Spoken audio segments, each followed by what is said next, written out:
Welcome to the Science for Sport podcast, where we dive into stories and insights that drive peak performance. Join us as we uncover the secrets behind the science of success. Here's your host, Richard Graves.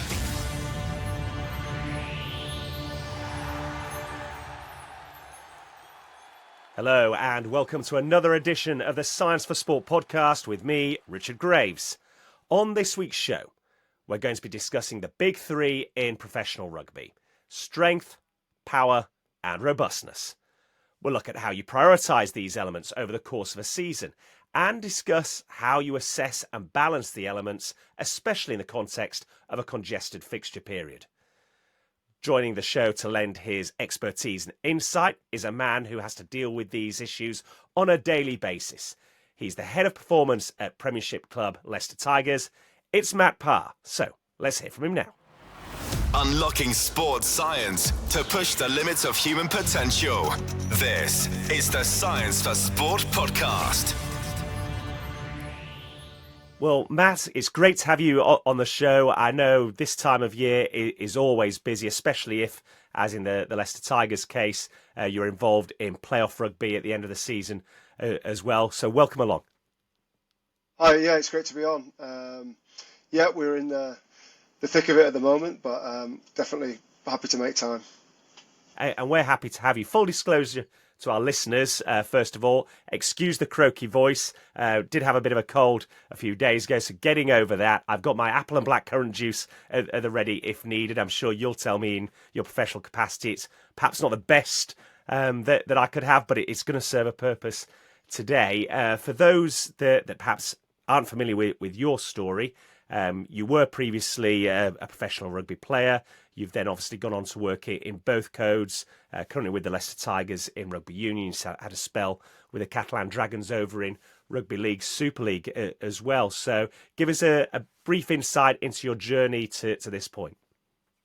Well, you summed it up pretty well. Played rugby for about 14 years and then always had an interest in training, and then decided it was time to actually learn a little bit about training rather than just doing it. So then I studied an MSc in strength and conditioning at St Mary's whilst I was finishing up playing. And then I was very fortunate enough to get a role with Leicester Tigers in 2015 in that World Cup year. Kind of a player coach role for that pre-season, that extended pre-season, and then slotted into being a strength and conditioning coach from there on underneath Alex Martin, who's now at Bath Rugby. And then from there spent 7 years with Leicester,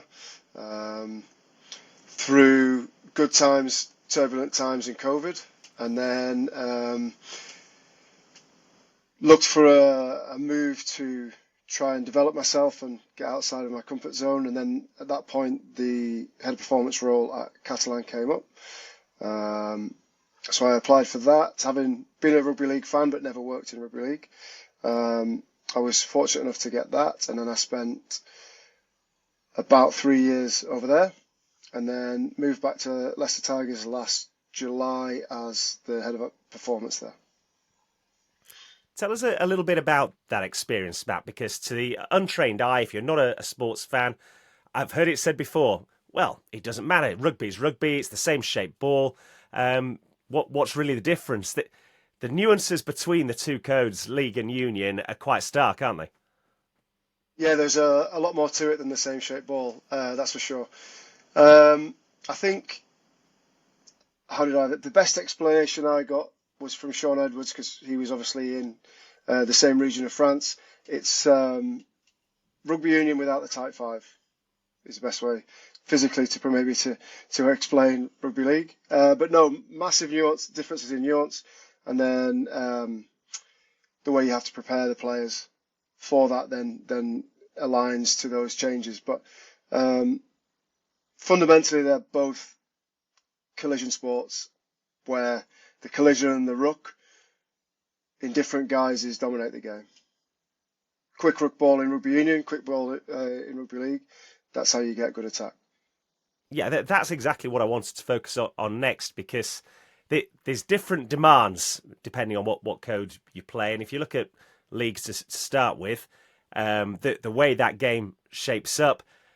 It's high intensity, it's stop, it's retreat 10 metres, it's high intensity, big collision again, as opposed to rugby union, which will flow a bit more freely around the course of the park. But obviously you have rucks, you have breakdowns, you have mauls as well. So with your strength and conditioning hat on, how do you prepare players for the respective demands that they face? And how much does that differ depending on what the code is?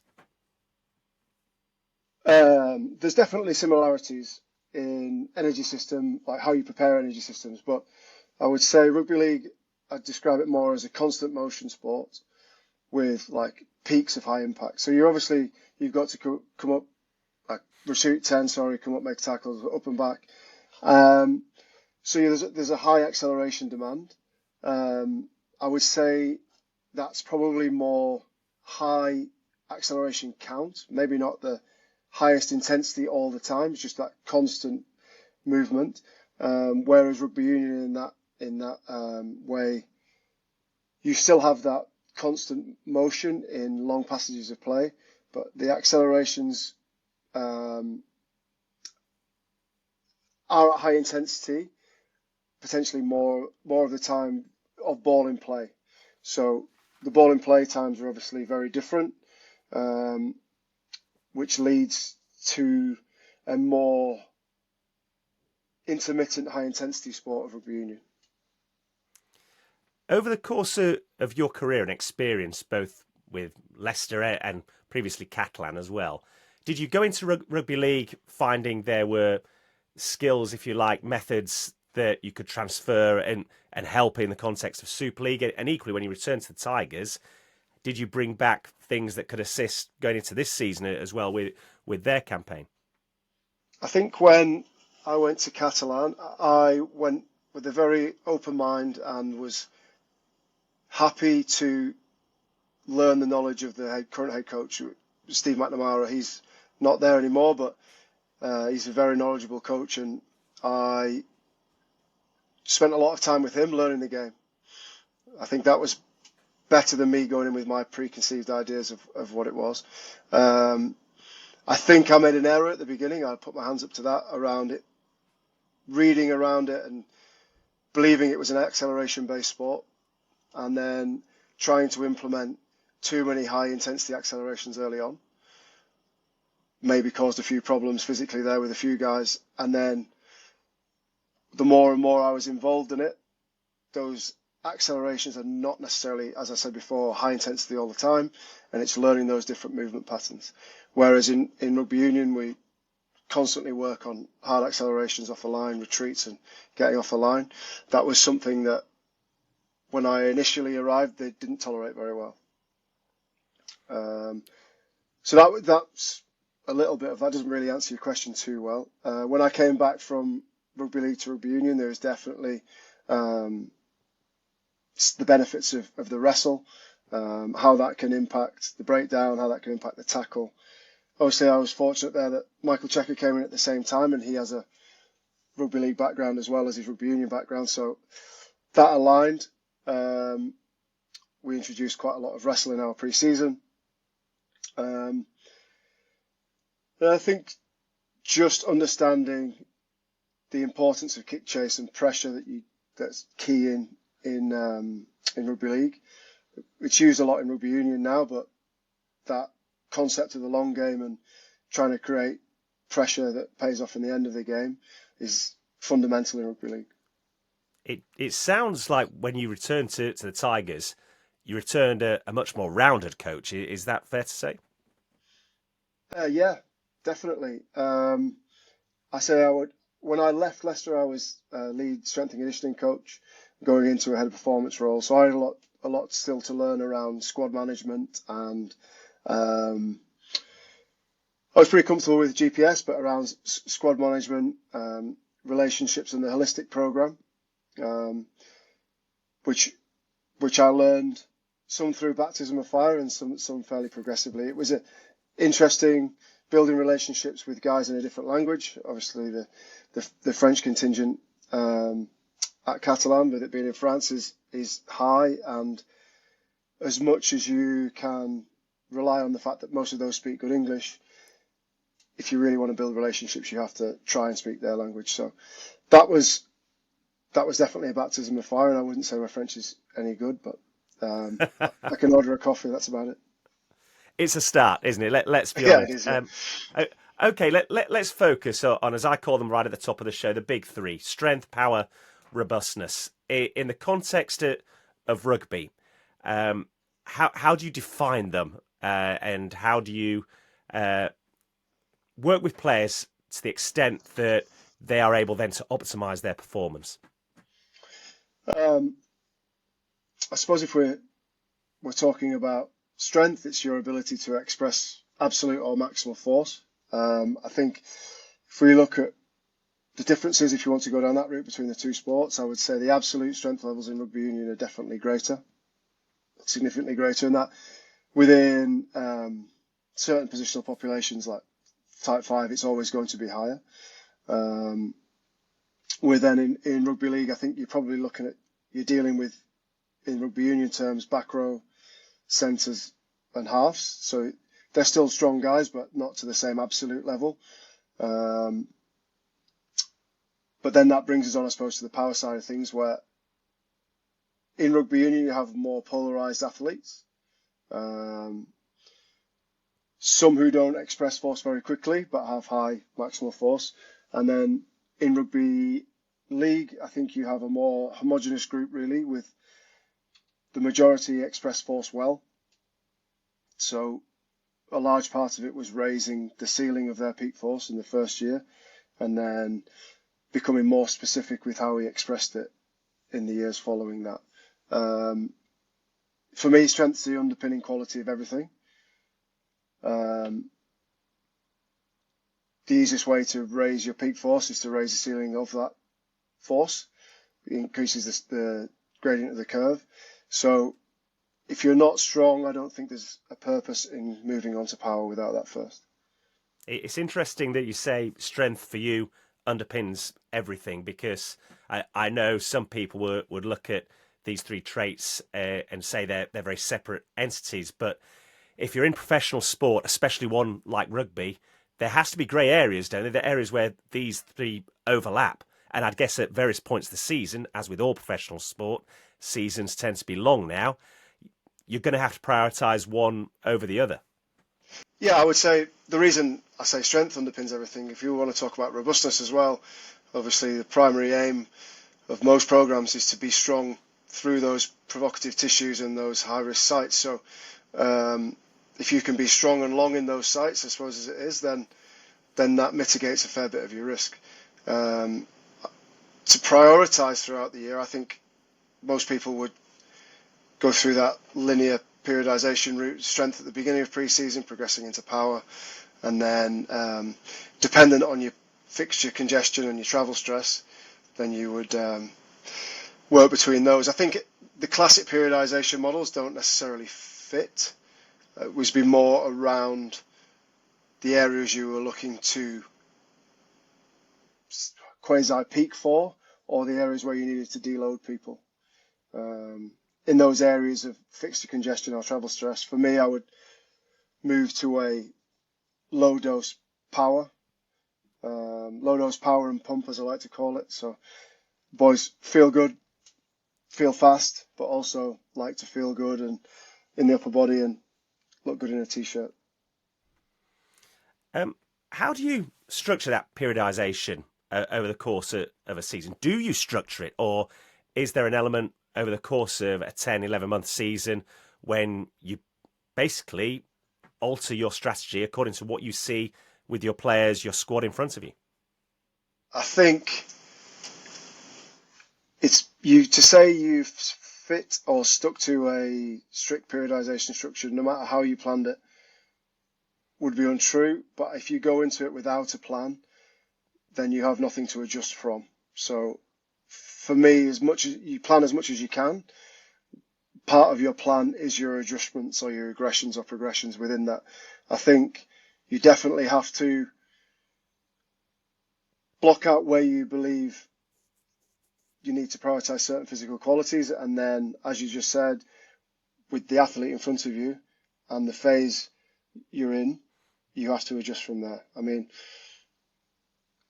I would definitely be someone who would say rugby is king within our programs. Like, I'm not going to press a player to lift at an intensity that they're not comfortable with at that point in the season, or in that state of readiness that they don't feel comfortable.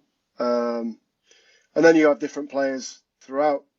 You have different populations of players, guys in different buckets of needs that you work kind of integrated throughout your periodization as you go.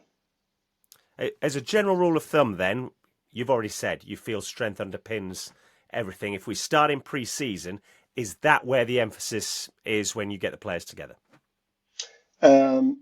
Generally, yes. Yeah, for me, they had a period of downtime. They're refreshed. Most of their contact ailments and pains have gone away, so they're probably uninhibited and able to lift. Having a good strength foundation sets you up for the rest of the season. I think you need, as I mentioned there with the robustness, that strength block makes you more robust as well as making you stronger. The old classic that the best ability is availability. If we can have more players on the field, and that starts in pre-season. So the strength obviously would be your fundamental lifts, your compound lifts, but then part of that strengthening would be those wrist sites I mentioned before. So, for example, hamstrings, calves, necks, adductors. So if we turn our focus away, then you move from pre-season, you get into the campaign. What are we looking at when we talk about power and robustness to, again, make the players the best they can be, make them available to actually be on the field to compete to start with? If we were moved to a power phase, probably during either fixture congestion or peaking for games where you know you're going to have to move fast, create force fast, in our scenarios, potentially European competitions, I would look for specificity of movement, like specialised preparatory exercises, developmental exercises, trying to express force fast. And I think generally I like to surf the curve, French contrast kind of methods like that. I like French contrast. I like utilising isometric pushes all the way across the continuum, really. And then one thing that we did in league a lot was rotational power, mainly due to the tackle and the wrestling involved in rugby league. That's how I would structure my sessions. I would say throughout the week, I would start heavier along that curve and progress to a greater velocity focus as we approach the game. So I'm quite happy for players to lift reasonably heavy, above 80% under fatigue early in the week. That you've hit on a word there that I was just about to come to, fatigue, because we've already talked about professional sport being a long season anyway. All the while in your capacity, I guess you've got to weigh up what can we do to keep players on the edge, optimise their performance, but at the same time, not go so far that we're edging into that territory of player burnout. It's a delicate balance to strike, isn't it? Yes, it is. As you said, particularly with the fixture schedules becoming more congested, longer seasons. I would say, how do I put it? The technology is great, but nothing beats the conversation for me with the player. Still that personal touch. Yeah. I think the morning monitoring, for example, all the subjective questionnaires, etc., they give you an insight into how a player's feeling. You can make those objective by using Z scores, for example, or CMJs. But for me, that then just flags for me to go and talk to the player. We will make judgments based on objective measures, but that objective measure, again, just gives me the information to go to the player with, to check they're okay, if there's anything I need to know about. And then talking to key players within a squad, after games, after long blocks of games, to see how they're tracking, how they're travelling, because they're usually a good indicator for the rest of the squad. How conscious are you personally of that in your everyday professional capacity, Matt? Because I imagine we've got so much, a wealth of technology available, especially in pro sports these days. It'd be very easy to get caught up in facts, statistics, analytics, data. And you've made a point there for you, that personal touch, speaking to somebody actually underpins everything you do. Do you ever find yourself having to remind yourself to go and speak to the player in question? Is it too easy to get caught up in all the tech that's available to you right now? Yeah, 100%. It's very easy to get caught up in that, or to be looking at that data rather than talking to the person. I think that's a definite pitfall, but it's something I always make sure I get out and talk to the players, and especially in the morning, spend time with them. It might seem aimless sometimes to people just seeing me walking around. I always joke about it. I don't do anything. I just walk around and talk to people. But at least you get a gauge on where the squad's at. And I mean, you've talked a lot about keeping players on the field. It's inevitable in any walk of life. You're going to have injuries. So when you do have players injured, what is your approach to that return to play scenario? 4 players coming back.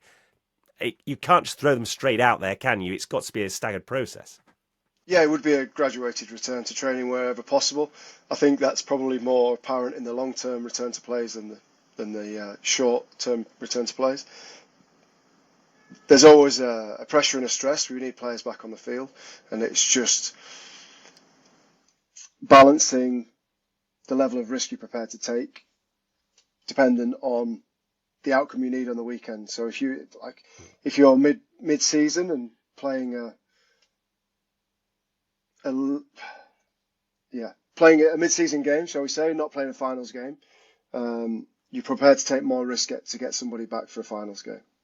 Yeah, it's a little bit different, is it, when you get to the business end of the season, Yeah. Everything's on the line, it's a win or go home scenario. And I think even the individual athlete would admit that.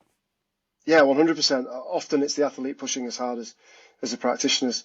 I think return to play timelines are reasonably well documented, and injury gradings have prescribed return to play guidelines with them, but they're guidelines of an average. So we're always trying to push to be better. I think it's probably more around focusing on what you can do rather than what the restrictions are. And whatever injury there is, there's always things you can be doing, can be preparing the player for. So yeah, that would definitely be my approach. And to what extent do you rely on testing as well in that return to play scenario for an individual? You've talked about the eyeball test, face to face, having chats, but it's inevitable that there's protocols put in place for a reason, isn't it? Yeah, 100%. So I would say within the return to play process, myself and our team were very objective driven. We would always look to progress through strength markers, isometric testing, jump testing, to make sure it's safe and somebody is strong enough to progress out of one phase into another as progressions, really. I would say on my subjective point in the player wellness area, that wellness questionnaire informs my conversation, which then, if my conversation goes one way, we go to objective measures from there. So that the next step in our process would be to objectively test players. But in the return to play process, we use strength markers, isometric markers as progression points. Of course, we'll have a lot of amateur coaches as well as professional coaches listening to this podcast right now. And if you had a piece of advice for them, would it come down to that physical preparation underpinning everything? Because obviously, once you get to the end of a season, you've got body fatigue, you've got injuries, you've got, as you say, the situations, competition situations. The best laid out teams often are the best prepared right at the start, aren't they? Yeah, I think a strong and consistent pre-season is vital if you want to have a good season. Yeah, I think physical preparation won't win you a competition, but it can lose you a competition. So you have to provide players that can play the game model that the coach wants to play, to the intensity that the coach wants to play. And that begins fundamentally in pre-season. Being aligned to what the coach wants and how you want to play should definitely inform how you train the players.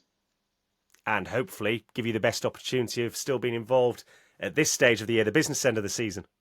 Yeah, 100%. I mean, there's a lot of factors that go into that, but you have to give yourself the best chance to be in the mix at the end of the season. I mean, the guys are in the washing machine for 8-9 months of the year. You've just got to push them hard enough, but allow them enough time to recover. Like it's typical physical preparation or strength and conditioning. You need to stress to create adaptation, but you also, that's incorrect. You need to stress to create a stimulus, and then you need to recover to create adaptation. So I think that's just a constant cycle. It absolutely is, and it's a long old season, which, as we speak right now, the Tigers are still involved in. So it's great that you've taken time to join us on this week's show. For our listeners that have enjoyed this conversation, no doubt, where can they stay across all your advice on strength and conditioning and follow how you're getting on as well? Well, to be honest, I don't really. I'm not very busy on social media. I find I don't have much time to do that myself outside of work. So I'm sure people will be able to find me on LinkedIn or on Instagram or something like that. And then I'm always happy to talk and answer questions. Fantastic. And we're delighted you've taken the time to talk to us and answer my questions this afternoon. Listen, best of luck with the playoffs. We hope it goes well for you.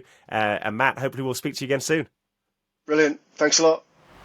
Unlocking sports science to push the limits of human potential. This is the Science for Sport podcast. Many thanks to Matt Parr for taking the time to join us and share his insight on this week's podcast. And if you found what he had to say interesting and want to find out more, then you can do so by visiting our website, www.scienceforsport.com. And if you've enjoyed this episode, please do share it with a coach, a colleague, an athlete, or a friend. Remember, the more downloads we get, the easier it then is for us to attract top-name athletes or professionals such as Matt Parr at the leading edge of their field onto the podcast. Well, that's just about all for this week. Thank you very much for listening, and I look forward to the next time you can join us on the next edition of the Science for Sport podcast. Subscribe to the Science for Sport podcast now, wherever you listen to your podcasts. For more insights, resources, and to join the Academy, visit scienceforsport.com and connect with us on social media by searching for @ScienceForSport. Thanks for listening, and we'll see you next time.